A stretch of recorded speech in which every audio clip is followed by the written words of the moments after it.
Quel bilan économique dressé de la décennie écoulée? C'est le sujet de l'info éco avec vous aujourd'hui, Lynn Rifaïd, de la décennie évidemment écoulée en Tunisie. Bonjour Lynn. Bonjour Pauline.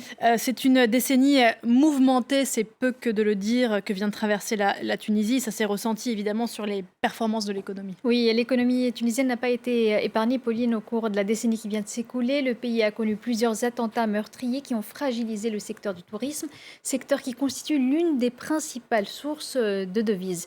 La Tunisie est aussi passée par plusieurs périodes d'instabilité politique avec des remaniements ministériels à répétition, ce qui a ralenti l'application des réformes économiques. Et dans ce contexte, les mouvements sociaux se sont multipliés, notamment dans des secteurs clés comme celui du phosphate, avec un impact notable sur la production et les exportations.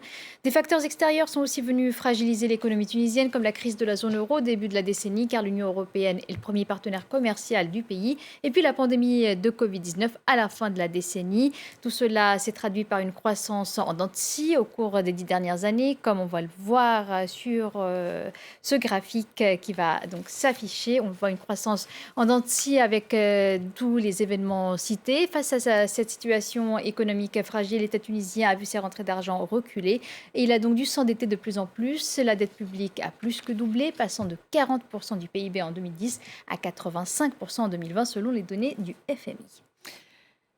Conséquence de ces chiffres, Lynn, la situation ne s'est pas améliorée sur le front de l'emploi. Le chômage des jeunes reste l'une des principales préoccupations. Oui, Pauline, faute d'une croissance économique solide et durable, les créations d'emplois se sont fait attendre dans le pays et le taux de chômage officiel a progressé de 13 à 16% au cours de la décennie. Des chiffres qui sous-estiment largement l'ampleur du phénomène à cause du poids de l'économie informelle. Quant aux jeunes, ils sont toujours les premières victimes du chômage. Plus d'un jeune sur trois est officiellement sans emploi et le chômage persiste alors même que l'État a embauché à tour de bras au cours des 10 dernières années. Les effectifs de la fonction publique ont ainsi augmenté de 50%. Voilà pour ces quelques chiffres donc sur la Tunisie. Dans le reste, pour le coup, l'actualité économique du jour.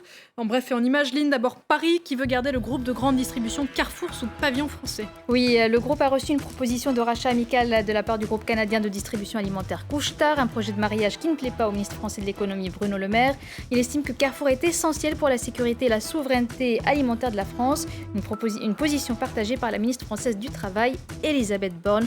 Ce matin à l'ouverture, l'action Carrefour recule de plus de 5%. Et puis, Renault dévoile son plan stratégique pour les années à venir, produire moins mais mieux et à moindre coût. C'est l'esprit de ce plan que vient d'annoncer le constructeur automobile français ce matin. Le groupe espère réduire ses coûts fixes de 3 milliards d'euros d'ici 2025. Aux États-Unis, Joe Biden dévoile ce soir les bases de son plan de relance. Le président élu a promis d'agir vite en mettant sur la table des milliers de milliards de dollars, avec une priorité à accélérer le rythme des vaccinations. Et pour finir, je vous propose, Pauline, de regarder l'ouverture des marchés européens sans grand changement ce matin. Bien sûr, les investisseurs regardent du côté des États-Unis et de ce plan de relance qui va être annoncé. Donc, quasi-stabilité à Paris pour le CAC 40 et à Londres pour le FTSE et légère progression pour le DAX à Francfort. Et en musique. Merci beaucoup, Lynn. C'était l'info éco